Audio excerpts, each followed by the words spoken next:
Alam po ninyo, matagal na bata pa lang po ako, ito na po yung hangarin ko na programa po para sa ating lahat. Hindi ko lang po ito ginawa dahil ngayon, kung hindi nakita ko po ang sitwasyon at kakulangan din po para sa mga programa para po sa atin. Number 1 po, ano po ba yung mga programa at advokasya ni Super Mara Tamundong? Number 1, paglalagay ng mga angkop na pangkabuhayan sa bawat barangay! Baka sabihin nyo, ma'am, baka hindi naman makarating sa amin. Ito po ay direktang ibababa sa mga tao na ang programa po ay mapakinabangan ng mga Manileño. Pangalawa, libreng pabahay sa Maynila na kung saan dapat maisalba pa ang mga natitirang lupain na dapat ito ay mapunta at mapakinabangan ng Manileño. Tapos na ang pagbebenta. Tapos na ang kanilang hangarin para sa kanilang sarili dahil ito na ang oras na kailangan ang sa atin ay atin. Ang para sa atin ay dapat mapunta sa atin. Paano pa ho tayo? Paano po tayo matatawag na isang Manileño kung sa sarili nating lugar ay wala po tayong tahanan? Wala po tayong lupain na matatawag na ito ay sa atin. Kaya ito po ang isa sa mga advokasya ko na ibalik ang dapat sa Manileño! Dahil kung hindi po tayo kikilos, marahil yung inyong mga tirahan ang susunod. Marahil ako na mismo, baka wala na rin pong matirahan dahil ubos na ang lupain sa Maynila. Ito na po ang pagkakataon na ang ating boses at puso at pagmamalasakit ay ilabas po natin sa ating tahanan dahil kung hindi, pati mga apo natin wala na pong matitirahan. Hindi na po ako papayag sa mga iilang tao na ang kanilang malasakit ay para lamang sa sarili. Nakita niyo naman, halos lahat ay nawala na. Yung health center sa Sases na kung saan ako po ay lumaki dyan. Nagulat ako isang araw, ito ay isang condominium na. Matutuwa ka sana kung talagang ito ay pabahay na libre, hindi po. Dahil ito po ay may bayad. So hindi po ito libreng pabahay. Pangalawa, yung health center na napapakinabangan po ng ating mga kababayan na wala na. So ibig sabihin, imbis na tayo ay matulungan, tayo po ay binigyan pa ng dahilan para magkasakit. Para hindi mabigyan ng pansin yung ating mga nararamdaman. Imbis na yung mga health center ay dapat dagdagan, binawasan pa. Ano pong gagawin natin sa mga ginagawa po nilang ito? Huwag nang ibalik! Pasensya na kayo, direct to the point po ako mabuti na pong malinaw. Kasi pag binalik nyo, asahan po ninyo ang inyong lupain ang mawawala sa inyo. Pangatlo, syempre mahalaga po ito, dagdag benepisyo sa mga senior citizen na 2,000 kada buwan! Nung araw, nangako, sinabi yung 500, magiging 800. Pero nasaan na kung hindi? Lagi pong delay ang benepisyo ng mga senior citizen. Sinasabi nila na hindi raw kaya ng budget. Bakit sila nagpapakamatay sa pwesto para sila ay makabalik? Bakit sila maraming bahay, may resort, lahat nagagawa nila? Kung wala talagang budget, baka ipinasa na po sa inyo ang City Hall. Baka sinabi na kayo na ho maglingkod dito kasi wala namang pera. Ang budget po ng Maynila ay 34 billion a year! Na kahit tayo po ay nandito at ibaba ang 34 billion, baka hindi rin po natin mabilang. Ibig sabihin, ganyan po kalaki ang budget ng Maynila. Sinasabi nila, ma'am, paano magkaka-budget? May utang pang 25 billion. Baka sila po may utang, hindi tayo. Paano tayo magkakaroon ng utang? Sa Pumbay pa, may utang tayo. Sa kapitbahay pa, maniwala ako na may utang tayo. Dahil yon, nahahawakan po natin na ibibigay sa atin ng direkta. Pero yung utang na sinasabi nila, hindi po natin yan nahahawakan. So paano masasabi na yan ay ating utang? Wala namang binababang programa. Wala namang pong nabago sa ating kabuhayan, sa ating antas ng buhay. Wala naman po. So bayaran nila yung utang nila. Siyempre, yung pang-apat, ito po ang pinakamahirap na sitwasyon ngayon, yung magkaroon dapat tayo ng libreng gamot sa mga senior citizen at may sakit at masiguro na lahat ng barangay sa buong Maynila ay magkaroon ng barangay health center. Dapat masiguro na lahat ng barangay ay magkaroon ng barangay health center para kahit paano naman yung ating paglilingkod at gusto nating makatulong ay maaabot na po ng ating mga kababayan. Hindi naman po imposible sapagkat nakakapagpatayo nga sila ng matataas na barangay hall hanggang 3rd floor. Ang tanong po, yan po ba ay makakain natin? Yan po ba ay makakabili ng gamot? Yan po bang titulo na kinatatayuan yan ay mapupunta po ba sa atin? Yan po ba ay matatawag na pag-aari po ba natin? Siyempre hindi. So dapat po paglaanan yung mga libreng gamot at magkaroon ng barangay health center sa bawat barangay. Alam po ninyo sa aking pag-iikot sa buong Maynila, wala na po akong nalaktawan kung hindi nakita ko po na lahat ng kababayan natin ay nagbuburol sa kalsada. Kaya sa aking advokasya at programa, paglalagay ng mga disenteng burulan sa bawat barangay na libre! Wag namang gawing negosyo ang Maynila. Hindi konting gibot, pera, babayaran lahat. Dapat magkaroon po tayo ng disente at libreng burulan na kung saan ito po ay makakatulong sa ating mga kababayan na walang-wala, na dapat naman sa dulo ng kanyang buhay, mabigyan siya ng maayos na burol at pagmamahal at respeto. Alam po ninyo, ang Maynila ay capital city ng Pilipinas. Tayo po ang tinitignan at nire-represent natin ang buong Pilipinas. Pero dito lang po sa lungsod ng Maynila, nakakakita tayo ng mga nagbuburol sa kalsada. Samantalang sa ibang lugar, katulad ng New York City, yan po ay city ng Amerika, pero may nakikita po ba tayo nagbuburol sa kalsada? Dito lang po sa Maynila. Dahil dito po makikita natin kung paano po at anong antas ng pamumuhay mayroon po tayo. Masakit man tanggapin, pero ito po ay katotohanan. Ito po ay senyales na ang kahirapan ng Manileño ay grabe na po. Alam niyo po ba na tayo po ay nasa pang-5 pinaka-peligrosong lungsod sa buong mundo? E di parang nakakatakot pag sinabi mong taga Maynila ka, nakakatakot ka na. Dahil peligroso yung lugar natin para sa mga turista. Ibig sabihin po nito, yung Maynila po ang magsasabi kung ano ang ekonomiya at sitwasyon ng Pilipinas. Dahil kahit sabihin nyo pa na mayroong Forbes Park, may Dasmariñas Village, may mga magagandang village sa Maynila, kapag sinabi nyo po na Maynila at number 5 na pinaka-peligroso, lahat po yan damay-damay. Kasama po sila doon sa pinaka-5 peligrosong lungsod. Ibig sabihin, dapat dito po mag-umpisa ang tunay na kaunlaran sa Maynila. Dahil tayo po ang nagdadala ng buong Pilipinas sa ibang bansa. Agree po ba kayo dyan? Parang kalulungkot ng mga mukha natin, ano po? Actually, totoo naman po na nakakatakot. Bakit po? Dahil nung minsan ako po ay nag-ikot sa ilalim ng mga tulay, ako po ay natakot din talaga. Sabi ko, naku, babalik na nga ako sa taas, baka masaksak pa ako dito. Kung hindi masaksak, talagang madali yung gamit ko.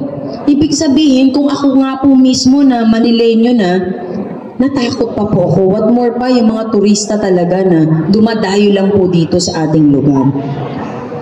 Kaya talagang masasabi mo na may dahilan din po kung bakit tayo na turingan na pinaka-peligrosong lungsod. sa buong mundo.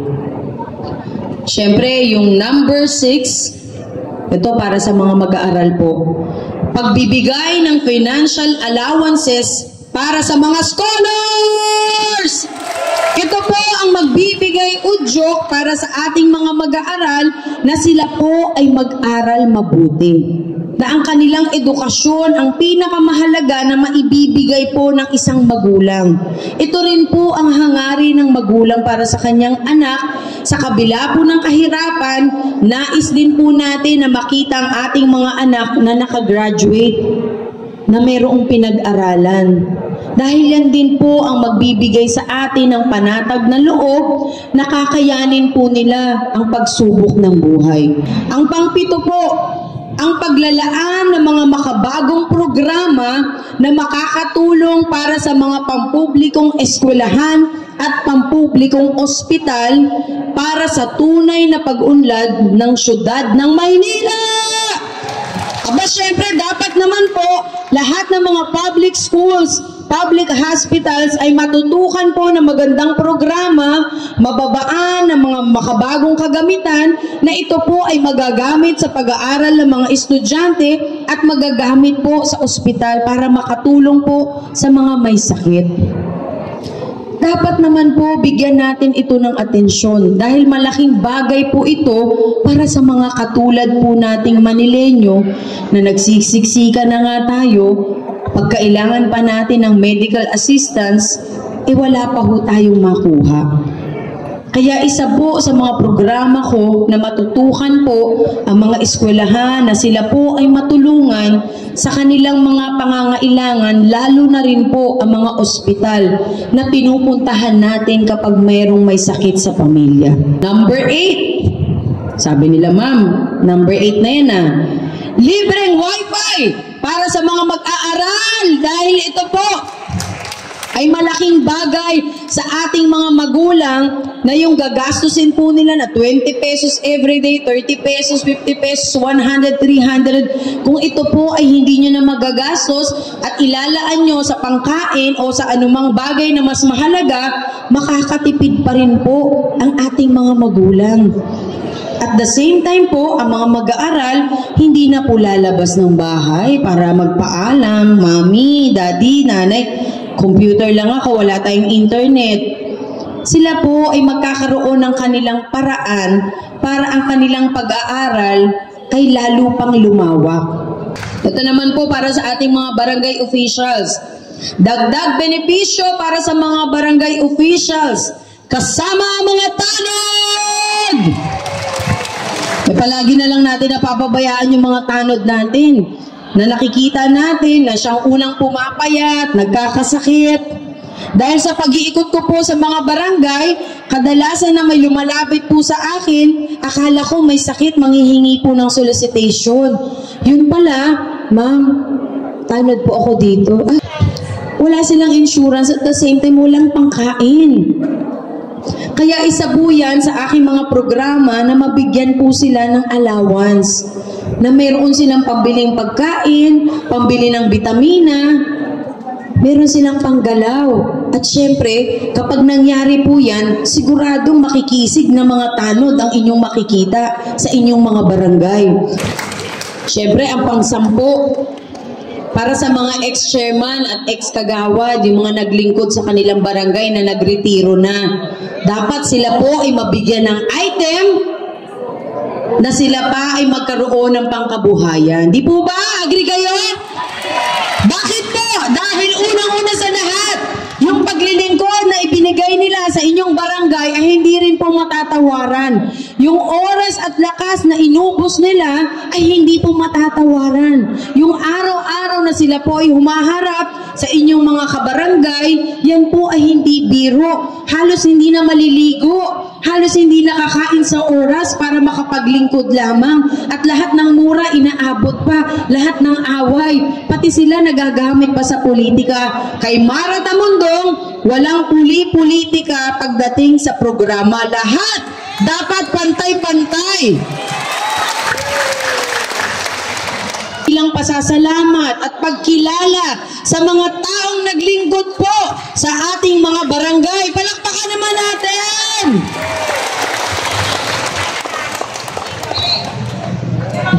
namamatay, libre pa. Nako, hintayin niyo po na ako ang makaupo, makikita niyo po ang diferensya. Baka mas mayaman pa kayo sa akin pag ako ay umupo, sapagkat mas uunahin ko po na kayo ang kumain kaysa sa akin. Dahil ako natikman ko na po lahat ng pagkain. Kailangan bigyan naman natin ng ibang pagkakataon yung mga kababayan natin na makakain ng para sa kanila talaga po. Pang 11, ang dami kong programa, no po? Ang laki ng budget Hindi mo lalagyan ng programa? Ba dapat? Lahat ng anggulo, tenga, ilong, mata, dapat lahat po yan may programa, hindi pwedeng makawala. Mamaya ko papaliwanag bakit gagawin ko po yan. Pang 11, pagbibigay ng maayos na pwesto o lugar para sa ating mga vendors upang sila ay makapaghanap buhay ng maayos. Aba, napakalaking bagay na ang mga vendors natin ay nandiyan dahil nung panahon ng pandemya, hindi ka na maglalakad ng malayo. Kung hindi nandiyan na sa inyong kapitbahay, bibili ka na lamang. Ibig sabihin, ito po ay isang paglilingkod ng tunay. Binibigyan po tayo ng ating paraan na mapadali ang ating mga gagawin. At syempre, dapat sa kanilang paghihirap na araw-araw nagbabanat ng buto, bigyan naman natin sila ng maayos na lugar. Kaysa naman palayasin natin sila, tapakan natin ang kanilang pagkatao, paano pa ho sila maghahanap buhay kung ganun po ang kanilang magiging kalagayan. Kaya para sa mga vendors na dapat magkaroon ng maayos na lugar para sa inyo. Pang 12, pagbibigay po ng tamang terminal para sa mga jeep, tricycle at mga pedicabs. Aba, syempre, dapat naman may sarili po kayong lugar. Hindi yung uusog ka lang ng konti, hulihin ka na. 1.5 na kaagad. Tatawid ka sa kabila, out of lane ka na. 1.5 na naman. Hindi ka pa nga bumabiyahe, may utang ka na kaagad. Daig pa ang Bombay na 5-6 na wala ka nararamdaman pero may utang ka pa sa kanila. Kaya dapat ayusin na lamang po natin na malaman po nila ang tamang lugar sa kanila para kahit paano ito rin po ay paraan ng pagdidisiplina. Pagdidisiplina na kailangan sundin po natin para maging maayos at wala pong problema. O, di ba tayo? Pupwesto ka na lang. O, di ba? Wala ka ng 1.5, walang clamping, walang... Yung pang 13 po. Ito naman ay benepisyo po na ibibigay natin na magkaroon ng allowances at mga discounts ang solo parent, PWD! Para sa ating mga pamilya, lalo na kung meron kayong anak na solo parent, malaking bagay po na makatanggap sila ng allowance, magkaroon sila ng mga discounts sa kanilang mga bibilhin dahil malaking tulong po ito, lalo na kung nag-iisa ka lamang na magulang, ang hirap pong itaguyod ang mga anak.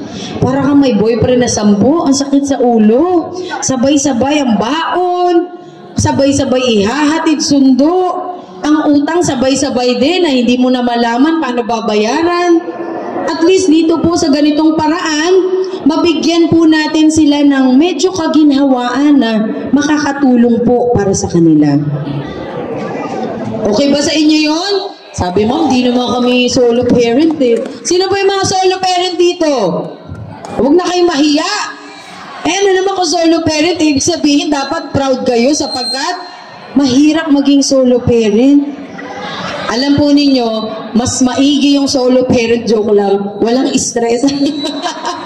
Ang pakakainin mo lang mga anak mo talaga. Hindi, joke lang po. Ito naman po, ay syempre dapat proud tayo kasi mga anak po natin yan, ano. Hindi natin dapat ipagkaila na yung mga anak po natin ay talagang inaalagaan po natin. So okay po ba sa inyo mga programa na yan? Hindi pa ho ba mauubos yung 34 billion dyan? Marami pa. So, ibig sabihin, madadagdagan pa ang mga programa na ibababa at ibababa po sa atin. Ang pinakamahalaga po dito ay malaman ninyo na ang isang taong maglilingkod, meron siyang programa na ibababa. hindi lamang sasayaw na parang artista, hindi lamang magmo-model na parang akala mo fashion show ito. Kung hindi, ito po yung paglilingkod na ibibigay mo sa tao. Yung sakripisyo po na dapat mapunta sa atin ang mga programa at mga budget dahil kailan pa ho tayo kikilos? Ilang taon na ho ba tayong lahat? So maswerte na kung tumagal tayo ng 30 years pa sa mundo. Ibig ko sabihin, hindi naman siguro po masamang maghangad ng ikakabuti po para sa ating lahat. Hindi naman siguro masama kung maghahangad po tayo na makita po natin ang ating pamilya na mayroong pinupuntahang maayos. Kaya para sa inyo pong lahat na mga leaders na nandito, sana hindi lamang po kayo leader na ang gusto nyo lang yung maganda. Kung hindi, dapat harapin po natin ng maayos ang ating mga problema. Harapin po natin ito ng may pag-asa na may suliranin para naman talagang magkaroon ng kahulugan ng pagiging leader po natin.